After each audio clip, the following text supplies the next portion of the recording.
ओम नमो भगवते वासुदेवाय। जय श्री कृष्णा, राधे राधे। मेरे सभी प्यारे भक्तों, आप सभी को अमल की एकादशी की ढेर सारी शुभकामनाएं।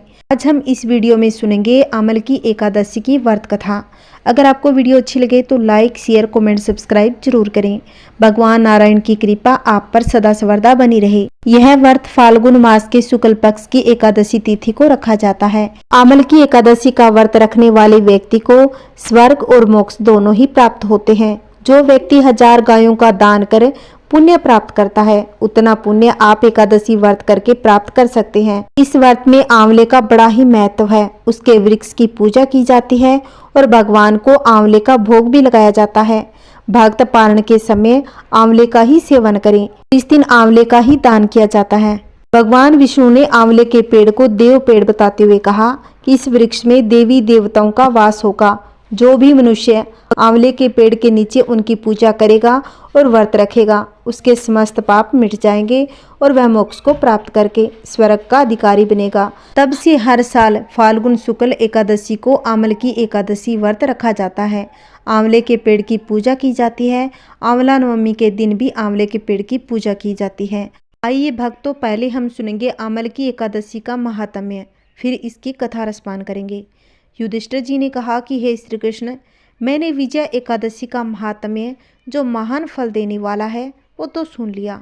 अब फाल्गुन शुक्ल पक्ष की एकादशी का नाम और महात्म्य बताने की कृपा कीजिए। भगवान श्री कृष्ण कहने लगे, हे महाभाग धर्मनंदन, सुनो, तुम्हें इस समय वह प्रसंग सुनाता हूँ जिसे राजा मदंता के पूछने पर महात्मा वशिष्ठ जी ने कहा था। फाल्गुन शुक्ल पक्ष की एकादशी का नाम अमल की है। इसका पवित्र व्रत और विष्णु लोक की प्राप्ति कराने वाला है। मदंता ने पूछा, हे द्विश्रेष्ठ, यह अमल की कब उत्पन्न हुई, मुझे बतलाइए। वशिष्ठ जी ने कहा, हे महाभाग सुनो, पृथ्वी पर अमल की उत्पत्ति किस प्रकार हुई यह बताता हूँ। अमल की महान वृक्ष है जो सब पापों का नाश करने वाला है। भगवान विष्णु के थूकने पर उनके मुख से चंद्रमा के समान कांतिमान एक बिंदु प्रकट हुआ। वह बिंदु पृथ्वी पर गिरा। उसी से आंवले का महान वृक्ष उत्पन्न हुआ। यह सभी वृक्षों का आदिभूत कहलाता है। इसी समय समस्त प्रजा की सृष्टि करने के लिए भगवान ने ब्रह्मा जी को उत्पन्न किया। उन्हीं से इन प्रजाओं की सृष्टि हुई। देवता, दानव, गंधर्व, यक्ष, राक्षस, नाग तथा निर्मल अंत कारण वाले महर्षियों को ब्रह्मा जी ने जन्म दिया। उनमें से देवता और ऋषि उस स्थान पर आए जहाँ विष्णु प्रिया आमलकी का वृक्ष था। महाभाग, उसे देखकर देवताओं को बड़ा विस्मय हुआ। वे एक दूसरे पर दृष्टिपात करते हुए उत्कंठा पूर्वक उस वृक्ष की ओर देखने लगे और खड़े खड़े सोचने लगे कि पलक्ष आदि वृक्ष तो पूर्व कल्प की भांति है, जो सबके सब हमारे परिचित है, किंतु इस वृक्ष को हम नहीं जानते। उन्हें इस प्रकार चिंता करते देख आकाशवाणी हुई कि महर्षियों, यह सर्वश्रेष्ठ आंवला का वृक्ष है जो विष्णु को अति प्रिय है। इसके स्मरण मात्र से गोदान का फल मिलता है। स्पर्श करने से इसके 2 गुना और फल ग्रहण करने से 3 गुना पुण्य प्राप्त होता है। इसलिए सदा प्रयत्न पूर्वक आंवला का सेवन करना चाहिए। यह सब पापों को हरने वाला वैष्णव वृक्ष बताया गया है। इसके मूल में विष्णु, उसके ऊपर ब्रह्मा, स्कंद में परमेश्वर, भगवान रुद्र, शाखाओं में मुनि और टहनियों में देवता, पत्तों में वसु, फूलों में मृदगण तथा फलों में समस्त प्रजापति वास करते हैं। आंवला सर्वदेवमयी बताई गई है, अतः विष्णु भक्त पुरुषों के लिए यह परम पूज्य है। ऋषि बोले, हम लोग आपको क्या समझे, आप कौन हैं, देवता है या कोई और, हमें ठीक ठीक बताइए। बड़ी आकाशवाणी हुई, जो संपूर्ण भूतों के कर्ता, समस्त भुवनों के श्रेष्ठता और जिन्हें विद्वान पुरुष भी कठिनता से देख पाते हैं, वही सनातन विष्णु मैं हूँ। देवादिदेव भगवान विष्णु का कथन सुनकर उस ब्रह्मा कुमार महर्षियों ने नेत्र आश्रय से चकित हो उठे। उन्हें बड़ा विस्मय हुआ। वे आदि अनंत रहित भगवान की स्तुति करने लगे। ऋषि बोले, संपूर्ण भूतों के आत्मभूत आत्मा एवं परमात्मा को नमस्कार है। अपनी महिमा से कभी च्युत न होने वाले अच्युत को नित्य प्रणाम है। अंतरहित परमेश्वर को बार बार प्रणाम है। हे मायापते, आपको प्रणाम है। आप विश्व के स्वामी हैं, आपको मेरा नमस्कार है। ऋषियों के इस प्रकार स्तुति करने पर भगवान श्रीहरि संतुष्ट हुए और बोले कि हे महर्षियों, तुम्हें कौन सा अभिष्ट वरदान दूं। तब ऋषि बोले, भगवान यदि आप संतुष्ट हैं तो हम लोगों के हित के लिए कोई ऐसा व्रत बतलाइए जो स्वर्ग और मोक्ष रूपी फल प्रदान करने वाला हो। तब विष्णु बोले कि हे महर्षियों, फाल्गुन शुक्ल पक्ष में यदि पुण्य नक्षत्र से युक्त द्वादशी हो तो वह महान पुण्य देने वाली और बड़े बड़े पातकों का नाश करने वाली होती है। हे द्विजवरों, उसमें जो विशेष कर्तव्य है उसको सुनो। आमल की एकादशी में आंवले के वृक्ष के पास जाकर वह रात्रि में जागरण करना चाहिए। इससे मनुष्य सब पापों से छूट जाता है, शस्त्र गोदान का फल प्राप्त कर लेता है। हे वीरपगण, यह व्रतों में उत्तम व्रत है जिसे मैंने तुम लोगों को बताया है। ऋषि बोले कि भगवान इस व्रत की विधि भी बताइए, यह कैसे पूर्ण होता है, इसके देवता, नमस्कार और मंत्र कौन से बताए गए हैं, उस समय स्नान और दान कैसे किया जाता है और पूजन की कौन सी विधि है तथा उसके लिए क्या मंत्र है, यह मुझे यथार्थ रूप से वर्णन कीजिए। भगवान विष्णु ने कहा, हे द्विजवरों, इस व्रत की जो उत्तम विधि है उसको श्रवण करो। एकादशी को प्रातःकाल दंत धावन करके यह संकल्प करें, हे पुंडरीकाक्ष, हे अच्युत, मैं एकादशी को निराहार रहकर दूसरे दिन भोजन करूंगा, आप मुझे शरण में रखें। ऐसा नियम लेने के बाद पतित, चोर, पाखंडी, दुराचारी, मर्यादा भंग करने वाले तथा गुरु पत्नीगामी मनुष्यों से वार्तालाप न करें। अपने मन को वश में रखते हुए नदी में, पोखर में, कुएं पर अथवा घर में ही स्नान करें। स्नान से पहले शरीर में मिट्टी लगाएं। इस प्रकार कहें, हे वसुधरे, तुम्हारे ऊपर अश्व और रथ चला करते हैं तथा वामन अवतार के समय भगवान विष्णु ने भी तुम्हें अपने पैरों से नापा था। मृत्यु के मैंने करोड़ों जन्मों में जो पाप किए हैं, मेरे उन सब पापों को आप ही हर लो। स्नान करते समय इस प्रकार कहो, जल की अधिराष्ट्री देवी, तुम संपूर्ण भूतों के लिए जीवन हो, वही जीवन जो स्वदेज और उद्भिज जाति के जीवों का भी रक्षक है। तुम रसों की स्वामिनी हो, तुम्हें नमस्कार है। आज मैं संपूर्ण तीर्थों, कुंडों, झरनों, नदियों और देव संबंधी सरोवरों में स्नान कर चुका। मेरा ये स्नान उक्त सभी स्नानों का फल देने वाला हो। विद्वान पुरुषों को चाहिए कि वे परशुराम जी की सोने की प्रतिमा बनाए। प्रतिमा अपनी शक्ति और धन देने के अनुसार एक या आधे माह से सुवर्ण की होनी चाहिए। स्नान के बाद घर आकर पूजा और हवन करें। इसके बाद सब प्रकार की सामग्री लेकर आंवले के वृक्ष के पास जाएं। वहाँ वृक्ष के चारों ओर की जमीन झाड़ बुहार लीप पोत कर शुद्ध कर लें। शुद्ध की हुई भूमि में मंत्र पाठ पूर्वक जल से भरे हुए नवीन कलश की स्थापना करें। कलश में पंचरत्न और दिव्य गंध आदि छोड़ दें। श्वेत चंदन से उसको चर्चित करें। कंठ में फूलों की माला पहनाएं। सब प्रकार के धूप की सुगंध फैलाएं। जलते हुए दीपक की श्रेणी सजाकर रखें। तात्पर्य है कि सब ओर से सुंदर एवं मनोहर दृश्य उपस्थित करें। पूजा के लिए नवीन छाता, जूता, वस्त्र भी मंगाकर रख लें। कलश के ऊपर एक पात्र रखकर उसे दिव्य चीजों से भर दें।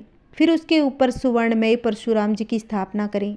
विश्वकाय नमः कहकर उनके चरणों की, विश्वरूपेणे नमः से घुटनों की, उग्राय नमः से जंघों की, दामोदराय नमः से कटी भाग की, पद्मानाय नमः से उदर की, श्री वत्सधारणे नमः से वक्षस्थल की, वासुदेवाय नमः से नेत्रों की, वामनाय नमः से ललाट की, बैकुंठाय नमः से कंठ की। इस प्रकार से संपूर्ण अंगों तथा मस्तक की पूजा करें। यही पूजा के मंत्र है। फिर भक्ति युक्त चित्त से शुद्ध फल के द्वारा देवादिदेव परशुराम जी को अर्घ्य प्रदान करें। अर्घ्य देते समय इस प्रकार कहें, हे देव, हे देवेश्वर, श्री विष्णु स्वरूप परशुराम जी, आपको नमस्कार है, नमस्कार है। आंवले के फल के साथ दिया हुआ मेरा यह अर्घ्य आप ग्रहण कीजिए। उसके बाद भक्ति युक्त चित्त से जागरण करें। नृत्य, संगीत, वाद्य, धार्मिक उपाख्यान द्वारा, श्री विष्णु संबंधित वार्ता आदि द्वारा रात्रि व्यतीत करें। उसके बाद भगवान विष्णु के नाम लेकर आंवल के वृक्ष की परिक्रमा 108 या 28 बार करें। फिर सवेरा होने पर श्री हरि की आरती करें। ब्राह्मण की पूजा करके वहाँ की सब सामग्री उसे निवेदन कर दें। परशुराम जी का कलश, 2 वस्त्र, जूता आदि सभी वस्तुएं दान कर दें और यह भावना करें कि परशुराम जी के स्वरूप में भगवान विष्णु मुझ पर प्रसन्न हो। उसके बाद आंवले के स्पर्श करके उसकी प्रदक्षिणा करें और स्नान करने के बाद विधि पूर्वक ब्राह्मणों को भोजन कराएं। उसके बाद कुटुंबियों को साथ में बैठाकर स्वयं भी भोजन करें। ऐसा करने से जो पुण्य होता है वह सब बतलाता हूँ, सो सुनो। संपूर्ण तीर्थों के सेवन से जो पुण्य प्राप्त होता है तथा सब प्रकार के दान देने से जो फल मिलता है वह सब उपयुक्त विधि के पालन से सुलभ होता है। समस्त योगों की अपेक्षा भी अधिक फल मिलता है, इसमें तनिक भी संदेह नहीं। यह व्रत सब व्रतों में उत्तम है, जिसका मैंने तुमसे पूरा वर्णन किया है। वशिष्ठ जी कहते हैं, महाराज, इतना कहकर देवेश्वर भगवान विष्णु वहीं अंतर्ध्यान हो गए। उसके बाद उन समस्त महर्षियों ने उक्त व्रत का पूर्ण रूप से पालन किया। नृप श्रेष्ठ, इसी प्रकार तुम्हें भी इस व्रत का अनुष्ठान करना चाहिए। भगवान श्री कृष्ण कहते हैं, युधिष्ठिर, इस व्रत को करने से मनुष्य के सभी पाप नष्ट हो जाते हैं। आइए भक्तजनों, अब इसकी कथा रसपान करते हैं। पुराने समय के वेदिस नाम के नगर में ब्राह्मण, स्त्रिय, वेश्य तथा शूद्र वर्ण के लोग बड़े ही सुखपूर्वक निवास करते थे। वहाँ के लोग स्वाभाविक रूप से स्वस्थ तथा हष्टपुष्ट थे। हे राजन, उस नगर में कोई भी मनुष्य पापात्मा अथवा नास्तिक नहीं था। इस नगर में जहाँ भी वैदिक कर्म का अनुष्ठान हुआ करता था, वे ध्वनि से यह नगर गूंजता ही रहता था। उस नगर में चंद्रवंशी राजा राज करते थे। इसी चंद्रवंशीय राजवंश में एक चेतरथ नाम का एक धर्मात्मा एवं सदाचार राजा ने जन्म लिया। यह राजा बड़ा पराक्रमी, सूरवीर, धनवान, भाग्यवान तथा शास्त्रज्ञ भी था। इस राज्य में प्रजा को बड़ा ही सुख था। सारा वातावरण ही अनुकूल था। यहाँ की सारी प्रजा विष्णु भक्ति परायण थी। सभी लोग एकादशी का व्रत करते थे। इस राज्य में कोई भी दुखी तथा दरिद्र कृपण नहीं देखा जाता था। इस प्रकार प्रजा के साथ राजा अनेकों वर्षों तक सुखपूर्वक राज करता रहे। एक बार फाल्गुन शुक्ल पक्ष द्वादशी संयुक्त आमल की एकादशी आई। यह एकादशी महाफल देने वाली है, ऐसा जानकर नगर के बालक, वृद्ध, युवा, स्त्री व पुरुष तथा स्वयं राजा ने भी सपरिवार इस एकादशी व्रत का पूरे नियमों के साथ पालन किया। एकादशी वाले दिन राजा प्रातःकाल नदी में स्नान आदि समाप्त कर समस्त प्रजा के साथ उसी नदी के किनारे पर बने भगवान श्री विष्णु के मंदिर में जा पहुँचे। उन्होंने वहाँ पर दिव्य गंध, सुवासित जलपूर्ण कलश, छत्र, वस्त्र, पादुका आदि पंचरत्नों के द्वारा सुशोभित करके भगवान की स्थापना की। इसके बाद धूप दीप प्रज्वलित करके आमलकी अर्थात आंवले के साथ भगवान श्री परशुराम जी की पूजा की और अंत में प्रार्थना की कि हे परशुराम, हे रेणुका के सुखवर्धक, हे मुक्ति प्रदाता, आपको मेरा नमस्कार है। हे आमलकी, हे ब्रह्मापुत्री, हे धात्री, हे पापनाशिनी, आपको मेरा नमस्कार है। आप मेरी पूजा को स्वीकार करें। इस प्रकार राजा ने अपनी प्रजा के व्यक्तियों के साथ भगवान श्री विष्णु एवं भगवान श्री परशुराम जी की पवित्र चरित्र गाथा श्रवण कीर्तन स्मरण करते हुए तथा एकादशी के महिमा सुनाते हुए रात्रि जागरण किया। उसी शाम एक शिकारी शिकार करता हुआ वहीं पर आ पहुंचा। जीवों को हत्या करके ही वह एक दिन व्यतीत करता था। दीप मालाओं से सजा हुआ तथा बहुत से लोगों द्वारा इकट्ठे होकर हरि कीर्तन करते हुए रात्रि जागरण करते देखकर शिकारी मन में सोचने लगा, यह सब क्या हो रहा है।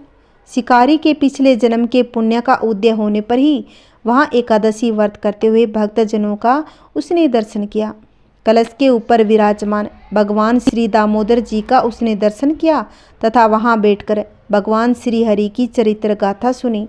भूखा प्यासा होने पर भी एकाग्र मन से एकादशी व्रत के महात्म्य की कथा तथा भगवान श्री हरि की महिमा सुनने के बाद उसने भी रात्रि जागरण किया। प्रातः होने पर राजा अपनी प्रजा के साथ अपने नगर को चला गया तथा शिकारी भी अपने घर को वापस आ गया और समय पर उसने भोजन किया। कुछ समय बाद जब उस शिकारी की मृत्यु हो गई तो अनजाने में की हुई एकादशी व्रत का पालन तथा एकादशी तिथि में रात्रि जागरण के प्रभाव से उस शिकारी ने दूसरे जन्म में विशाल धन संपदा, सेना, सामंत, हाथी, घोड़े, रथों से पूर्ण जयंती नाम की नगरी से विदुरथ नाम का एक राजा के यहाँ पुत्र के रूप में जन्म लिया।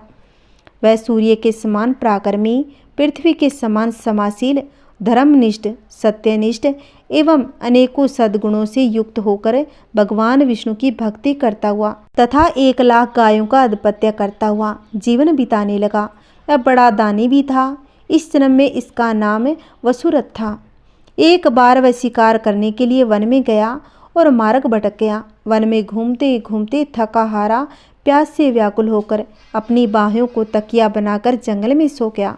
उसी पर्वतों में रहने वाले मलेच्छ यवन सोए हुए राजा के पास आकर राजा की हत्या की चेष्टा करने लगे। वे राजा को ही शत्रु मानकर उनकी हत्या करने पर तुले थे। उन्हें कुछ ऐसा भ्रम हो गया था कि ये वही व्यक्ति है जिसने हमारे माता पिता, पुत्र पौत्र आदि को मारा था तथा इसी के कारण हम जंगल में खाक छान रहे हैं। किंतु आश्चर्य की बात है कि उन लोगों द्वारा फेंके गए अस्त्र शस्त्र राजा को न लगकर उसके इर्द गिर्द ही घूमते रहे। राजा को खरोंच तक नहीं आई। तब उन लोगों के अस्त्र शस्त्र समाप्त हो गए तो वे सभी भयभीत हो गए तथा एक कदम भी आगे नहीं बढ़ा सके। तब सभी ने देखा कि उसी समय राजा के शरीर से दिव्य गंध युक्त अनेकों आभूषणों से आभूषित एक परम सुंदरी देवी प्रकट हुई। वह भीषण भ्रिकुटी युक्ता क्रोध नेत्रा देवी क्रोध से लाल पीली हो रही थी। उस देवी का यह स्वरूप देखकर सभी यवन इधर उधर दौड़ने लगे, परंतु उस देवी ने हाथ में चक्र लेकर एक क्षण में ही सभी मलेच्छों का वध कर डाला। जब राजा की नींद खुली तथा उसने यह भयानक हत्याकांड देखा तो वह आश्चर्यचकित हो गया, साथ ही भयभीत भी हो गया। उन भीषण आकार वाले मलेच्छों को मरा देकर राजा विस्मय के साथ सोचने लगा कि मेरे इन शत्रुओं को मारकर मेरी रक्षा किसने की। यहाँ मेरा ऐसा कौन हितैषी मित्र है, जो भी हो मैं उसके इस महान कार्य के लिए उसका बहुत बहुत धन्यवाद करता हूँ।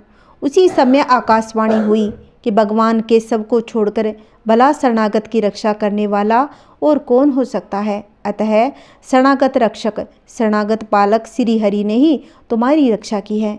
राजा उस आकाशवाणी को सुनकर प्रसन्न तो हुआ ही था, साथ ही भगवान श्री हरि के चरणों में अति कृतज्ञ होकर भगवान का भजन करते हुए अपने राज्य वापस लौट आया। वह भजन कीर्तन करते हुए अपने राज्य में राज करने लगा। वशिष्ठ जी कहते हैं कि हे राजन, जो मनुष्य इस अमल की एकादशी का व्रत का पालन करता है वह निश्चय ही विष्णु लोक की प्राप्ति कर लेता है। बोलिए श्री हरि विष्णु भगवान की जय हो। बोलिए माता लक्ष्मी की जय हो। आइए भक्तों, अब हम सुनेंगे 11 माता की कथा। प्राचीन समय की बात है। सतयुग में मूर नामक दानव रहा करता था। वह बड़ा ही अद्भुत, अत्यंत रौद्र तथा संपूर्ण देवताओं के लिए भयंकर था। उस काल रूपधारी दुरा आत्मा महासुर ने इंद्र को भी जीत लिया था। संपूर्ण देवता उससे परास्त होकर स्वर्ग से निकाले जा चुके थे और भयभीत होकर पृथ्वी पर विचरा करते थे। एक दिन सब देवता महादेव जी के पास गए। वह इंद्र ने भगवान शिव के आगे सारा हाल कह सुनाया। तब इंद्र बोले, हे महेश्वर, ये देवता स्वर्ग लोक से निकाले जाने के बाद इस पृथ्वी पर विचर रहे हैं। मनुष्यों के बीच रहना इन्हें शोभा नहीं देता। इसका कोई उपाय बतलाइए। देवता किसका सहारा ले? महादेव जी ने कहा, हे देवराज इंद्र, जहाँ सबको शरण देने वाले, सबकी रक्षा में तत्पर रहने वाले जगत के स्वामी भगवान गरुड़ ध्वज विराजमान है, वहाँ जाओ, वे तुम्हारी अवश्य ही रक्षा करेंगे। महादेव जी की बात सुनकर परम बुद्धिमान देवराज इंद्र संपूर्ण देवताओं के साथ क्षीर सागर में गए, जहाँ भगवान गदाधर सो रहे थे। इंद्र ने हाथ जोड़कर उनकी स्तुति की। इंद्र बोले, हे देवेश्वर, आपको नमस्कार है। हे देव, आप ही पति, आप ही मति, आप ही कर्ता और आप ही कारण है। आप ही सब लोगों की माता, आप ही इस जगत के पिता है। देवता और दानव दोनों ही आपकी वंदना करते हैं। हे पुंडरीकाक्ष, आप दैत्यों के शत्रु है। हे मधुसूदन, हम लोगों की रक्षा कीजिए। हे प्रभु, हे जगन्नाथ, अत्यंत उग्र स्वभाव वाले महावीर मूर नामक दैत्य ने इन संपूर्ण देवताओं को जीतकर स्वर्ग से बाहर निकाल दिया है। हे भगवान, हे देवेश्वर, हे शरणागत वत्सल, देवता भयभीत होकर आपकी शरण में आए हैं। दानवों का विनाश करने वाले कमल नयन भक्त वत्सल, हे देवेश्वर, हे जनार्दन, हमारी रक्षा कीजिए, रक्षा कीजिए। शरण में आए हुए देवताओं की रक्षा कीजिए। इंद्र की बात सुनकर भगवान विष्णु बोले, हे देवराज, यह दानव कैसा है, उसका रूप और बल कैसा है तथा उस दुष्ट के रहने का स्थान कहाँ है। तब इंद्र बोले कि हे देवेश्वर, पूर्व काल में ब्रह्मा जी के वंश में तालजंग नामक एक महान असुर उत्पन्न हुआ था, जो अत्यंत भयंकर था। उसका पुत्र मूर दानव के नाम से विख्यात है। वह अत्यंत महापराक्रमी और देवताओं के लिए भयंकर है। चंद्रावती नाम से प्रसिद्ध एक नगरी है, उसी में स्थान बनाकर वह निवास करता है। उस दैत्य ने समस्त देवताओं को परास्त करके उन्हें स्वर्ग लोक से बाहर कर दिया है। उसने अग्नि, चंद्रमा, सूर्य, वायु तथा वरुण भी उसने दूसरे ही बनाए हैं। हे जनार्दन, मैं सच्ची बात बताता हूँ, उसने सब कोई दूसरे ही कर लिए हैं। देवताओं को तो उसने उनके प्रत्येक स्थान से वंचित कर दिया है। इंद्र की यह बात सुनकर भगवान जनार्दन को बड़ा क्रोध आया। उन्होंने देवताओं को साथ लेकर चंद्रावती नगरी में प्रवेश किया। भगवान गदाधर ने देखा कि दैत्यराज बार बार गर्जना कर रहा है। उसे परास्त होकर संपूर्ण देवता दसों दिशाओं में भाग रहे हैं। अब वह दानव भगवान विष्णु को देखकर बोला, खड़ा रह, खड़ा रह। उसकी यह ललकार सुनकर भगवान के नेत्र क्रोध से लाल हो गए और बोले, अरे दुराचारी दानव, मेरी इन भुजाओं को देख। यह कहकर श्री विष्णु ने अपने दिव्य बाणों के सामने आए हुए दुष्ट दानवों को मारना प्रारंभ कर दिया। दानव भय से विहल हो उठे और पांडु नंदन तत्पश्चात श्री विष्णु ने दैत्य सेना पर चक्कर का प्रहार किया। उसने छिन्न भिन्न होकर सैकड़ों योद्धा मौत के मुख में चले गए। अब एक मूर दैत्य बचा था। इसके बाद भगवान मधुसूदन बद्रिका आश्रम को चले गए। वहाँ सिंहावती नाम की एक गुफा थी जो 12 योजन लंबी थी। उस गुफा में एक ही दरवाजा था। भगवान विष्णु उसी में सो गए। वह दानव मूर भगवान को मार डालने के उद्योग में उनके पीछे तो लगा ही था, अतः उसने भी उसी गुफा में प्रवेश किया। वहाँ भगवान को सोते देख उसे बड़ा हर्ष हुआ। उसने सोचा, यह दानवों को भय देने वाला देवता है, अतः निसंदेह इसे मार डालूंगा। दानव के इस प्रकार विचार करते ही भगवान विष्णु के शरीर से एक कन्या प्रकट हो गई, जो बड़ी ही रूपवती, सौभाग्यशालिनी तथा दिव्य अस्त्र शस्त्रों से सजी हुई थी। वह भगवान के तेज के अंश से उत्पन्न हुई थी। उसका बल और पराक्रम बड़ा ही महान था। दानवराज मूर ने उस कन्या को देखा। कन्या ने युद्ध का विचार करके दानव के साथ युद्ध के लिए याचना की। युद्ध छिड़ गया। कन्या सब प्रकार की युद्ध कला में निपुण थी।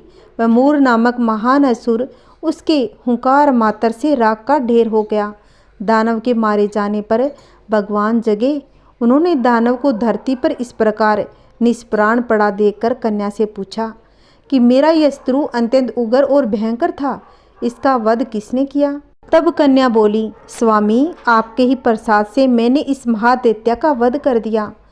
तब विष्णु भगवान ने कहा, हे कल्याणी, तुम्हारे इस कर्म के तीनों लोकों के मुनि और देवता आनंदित हुए, अतः तुम्हारे मन में जैसी इच्छा हो इसके अनुसार मुझसे कोई वर मांग लो। देव दुर्गम होने पर भी वह वर मैं तुम्हें दूंगा, इसमें तनिक भी संदेह नहीं। वह कन्या साक्षात एकादशी थी। उसने कहा कि प्रभु, यदि आप प्रसन्न हो तो मैं आपकी कृपा से सब तीर्थों में प्रस्थान, समस्त विघ्नों का नाश करने वाली तथा सब प्रकार की सिद्धि देने वाली देवी बन जाऊं। हे जनार्दन, जो लोग आप में भक्ति रखते हुए मेरे दिन को उपवास करेंगे, उन्हें सब प्रकार की सिद्धि प्राप्त हो।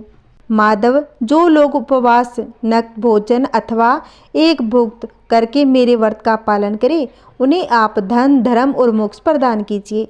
तब विष्णु भगवान बोले, हे कल्याणी, तुम जो कुछ कहती हो वह सब पूर्ण होगा। ऐसा वर पाकर महाव्रता एकादशी बहुत ही प्रसन्न हो गई। दोनों पक्षों की एकादशी समान रूप से कल्याण करने वाली, इसमें शुक्ल और कृष्ण का भेद नहीं करना चाहिए। जो मानव हर समय एकादशी के महात्म्य को पढ़ता है, उसे 1000 गोदान की पुण्य का फल प्राप्त होता है। जो दिन या रात में भक्ति पूर्वक इस महात्म्य को सुनता है, वे निसंदेह ब्रह्मा हत्या आदि पापों से मुक्त हो जाता है। एकादशी के समान पाप नाशक व्रत कोई दूसरा नहीं होता। गालव मुनि का भद्रशील नाम का एक पुत्र था। भद्रशील ने छोटी उम्र से ही एकादशी व्रत का पालन करना शुरू कर दिया। मुनि ने उन्हें ऐसा करने के लिए कभी नहीं कहा। एक बार मुनि ने भद्रशील से पूछा कि उन्हें इस व्रत को करने के लिए किसने कहा? भद्रशील ने कहा कि मैं कई जन्मों से एकादशी व्रत करता आ रहा हूँ। आमतौर पर किसी को भी पिछला जन्म याद नहीं करता। जब तक आप माँ के गर्भ में होंगे तब तक आपको अपने पिछले जन्मों की याद रहेगी, लेकिन जन्म से ठीक पहले यह अमृति मिट जाती है। लेकिन भद्रशील को अपने पिछले जन्म की सब कुछ याद था। यह एकादशी व्रत की शक्ति थी जिसका वे पालन किया करते थे। वे एक पूर्व जन्म में धर्मकीर्ति नामक राजा थे। धर्मकीर्ति बहुत ही क्रूर था, उसे कोई पसंद नहीं करता था। ऐसा कोई पाप नहीं था जो उसने कभी किया न हो। एक बार वह अपने सैनिकों के साथ शिकार पर गया। उसने एक हिरण को देखा और अपने सैनिकों को उस हिरण को चारों ओर से घेरने के लिए कहा। राजा ने कहा कि जो भी हिरण को भागने देगा उसका पूरा परिवार मारा डाला जाएगा। हिरण ने यह सुना और सोचा, बेचारे सैनिक, मैं उसमें से किसी को भी कुछ होने नहीं दूंगा। हिरण राजा के पास से निकल भागा।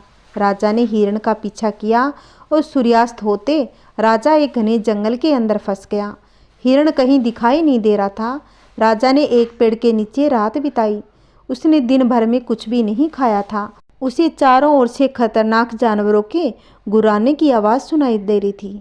वह सो नहीं सका। राजा ने डर से श्री हरि परमात्मा से प्रार्थना करना शुरू कर दिया। फिर सुबह होते ही उसकी मृत्यु हो गई। यमदूत आए, उसे यमराज के पास ले गए। यमराज ने पूछा, तुम लोग इन्हें कहाँ से लाए हो और क्यों लाए हो? इनका स्थान बैकुंठ में भगवान महाविष्णु के बगल में है। लेकिन राजन, यह तो महापापी है। नहीं, वह सब चला गया। ये सब पवित्र है। जिस दिन उसकी मृत्यु हुई वह एकादशी थी। उन्होंने दिन भर उपवास किया और रात में जागते हुए श्री हरि का स्मरण किया। उनके सारे पाप दूर हो गए, वे पवित्र हो गए। यमराज ने समय में एक स्वर्ण रथ बुलवाया और राजा को बैकुंठ भेज दिया। जब लोगों को इस बारे में पृथ्वी पर पता चला तो वे सभी एकादशी का पालन करने के लिए और अधिक उत्साहित हो गए। सभी ने एकादशी व्रत करना शुरू कर दिया। बोलो श्री हरि विष्णु भगवान की जय हो। आइए भक्तों, अब हम सुनेंगे भगवान श्री कृष्ण की लीला की कथा। व्रज भूमि में भगवान श्री कृष्ण के एक परम भक्त कुंभन दास रहते थे। कुंभन दास का एक पुत्र रघुनंदन था। वह हर वक्त श्री कृष्ण की भक्ति में लीन रहता था। पूरे नियम से भगवान की पूजा और सेवा में लगा रहता था। वे उन्हें छोड़कर कहीं नहीं जाते थे ताकि उनकी सेवा में कोई कमी न रह जाए। एक दिन वृंदावन से उनके लिए भागवत कथा करने का न्योता आ गया। पहले तो कुंभन दास ने मना कर दिया, लेकिन कुछ सोच विचार कर बाद में वे कथा में जाने के लिए तैयार हो गए। उन्होंने सोचा कि भगवान की सेवा की तैयारी करके वे रोजाना कथा करके वापस लौट आएंगे, जिससे भगवान की सेवा का नियम भी नहीं छूटेगा। उन्होंने अपने पुत्र को समझा दिया कि वे भोग तैयार कर चुके हैं, तुम्हें बस समय पर ठाकुर जी को भोग लगाना है, इसके बाद वे वहाँ से प्रस्थान कर देंगे। अब कुंभन दास के पुत्र रघुनंदन ने भोजन की थाली श्री कृष्ण के सामने रखी और सरल मन से आग्रह किया कि ठाकुर जी आओ, भोग लगाओ। उसके बाल मन में यह छवि थी कि वे आकर स्वयं अपने हाथों से भोजन करेंगे, जैसे हम सब करते हैं। उसने बार बार आग्रह किया, लेकिन भोजन तो वैसे का वैसे ही रखा था। अब रघुनंदन उदास हो गया। रोते हुए पुकारा कि हे श्री कृष्ण, आओ और भोग लगाओ। कहते हैं ना, जो सच्चे हृदय से भगवान को पुकारता है तो भगवान को आना ही पड़ता है। रघुनंदन की इस पुकार के बाद भगवान श्री कृष्ण ने बालक का रूप धारण किया और भोजन करने बैठ गए। जब कुंभन दास घर आकर रघुनंदन से प्रसाद मांगा तो उसने कहा कि ठाकुर जी ने सारा भोजन कर लिया। अब कुंभन दास को लगा बच्चे को भूख लगी होगी, वही सारा भोजन खा गया होगा। लेकिन अब तो ये रोज की कहानी हो गई। अब कुंभन दास को शक होने लगा, तो उन्होंने एक दिन लड्डू बनाकर थाली में रखे और छुपकर देखने लगे कि रघुनंदन क्या करता है। वह तो रोज की तरह भगवान श्री कृष्ण को पुकारा। वे बालक के रूप में प्रकट होकर आए और लड्डू खाने लगे। यह देखकर उसके पिता दौड़ते हुए आए और प्रभु के चरणों में गिरकर विनती करने लगे। उस समय श्री कृष्ण के एक हाथ में लड्डू और दूसरे हाथ वाला लड्डू मुख में जाने ही को था। वे एकदम मूर्ति हो गए। उसके बाद से उनकी इसी रूप में पूजा की जाती है और ये लड्डू गोपाल कहे जाने लगे। बोलिए श्री कृष्ण भगवान की जय हो। कहते हैं कि भगवान भाव के भूखे हैं। अगर भगवान को सच्ची श्रद्धा के साथ अगर आप उनकी पूजा करते हैं तो भगवान आपकी सभी मनोकामनाएं पूर्ण अवश्य ही करते हैं। आइए भक्तों, अब हम सुनेंगे एकादशी की आरती। ओम जय एकादशी माता, ओम जय एकादशी माता, विष्णु पूजा व्रत को धारण कर, विष्णु पूजा व्रत को धारण करे, शक्ति मुक्ति पाता। ओम जय एकादशी माता, तेरे नाम गिनाऊं देवी, भक्ति प्रदान करनी, गण गौरव की देनी, माता शास्त्रों में वरनी। ओम जय एकादशी माता। मार्गशीर्ष के कृष्ण पक्ष की, मार्गशीर्ष के कृष्ण पक्ष की उत्पन्न विश्वतारिणी, शुक्ल पक्ष में हुई मोक्षता, मुक्तिदाता बन आई। ओम जय एकादशी माता। पौष के कृष्ण पक्ष की सफला नामक है, शुक्ल पक्ष में होए पुत्रदा, शुक्ल पक्ष में होए पुत्रदा, आनंद अधिक रहे। ओम जय एकादशी माता। नाम सर्तिला माघ मास में कृष्ण पक्ष आवे, शुक्ल पक्ष में जया कहावे, शुक्ल पक्ष में जया कहावे, विजय सदा पावे। ओम जय एकादशी माता। विजया फाल्गुन कृष्ण पक्ष में शुक्ला आमल की, पाप मोचनी कृष्ण पक्ष में चैत्र महाबली की। ओम जय एकादशी माता। चैत्र शुक्ल में नाम कामदा, धन देने वाली, नाम मरुथनी कृष्ण पक्ष में विशाख माह वाली। ओम जय एकादशी माता। शुक्ल पक्ष में होए मोहिनी, अपरा ज्येष्ठ कृष्ण पक्ष की, नाम निर्जला सब सुख करनी, नाम निर्जला सब सुख करनी, शुक्ल पक्ष रखी। ओम जय एकादशी माता। योगिनी नाम आषाढ़ में जानो, कृष्ण पक्ष करनी, देवशयनी नाम कहायो, देवशयनी नाम कहायो, शुक्ल पक्ष धरनी। ओम जय एकादशी माता। कामिका श्रावण मास में आवे, शुक्ल पक्ष कहिए, श्रावण शुक्ला होए पवित्रा, आनंद से रहिए। ओम जय एकादशी माता। अजा भाद्रपद कृष्ण पक्ष की परिवर्तनी शुक्ला, इंद्र आश्विन कृष्ण पक्ष में व्रत से भाव सागर निकला। ओम जय एकादशी माता। पापा कुशा है कृष्ण पक्ष में पाप हरण हारी, रमा मास कार्तिक में आवे, सुखदायक भारी। देव उठानी शुक्ल पक्ष की, दुख नाशक मैया, पावन मास में करू विनती, पाप करो नैया। ओम जय एकादशी माता। परमा कृष्ण पक्ष में होती, जन मंगल करनी, शुक्ल मास में होए पद्मिनी, दुख दारिद्र हरनी। ओम जय एकादशी माता। जो कोई आरती एकादशी की भक्ति सहित गावे, जन गुर दीता स्वर्ग का वासा, निश्चय वह पावे। ओम जय एकादशी माता। ओम जय एकादशी माता। जय एकादशी माता।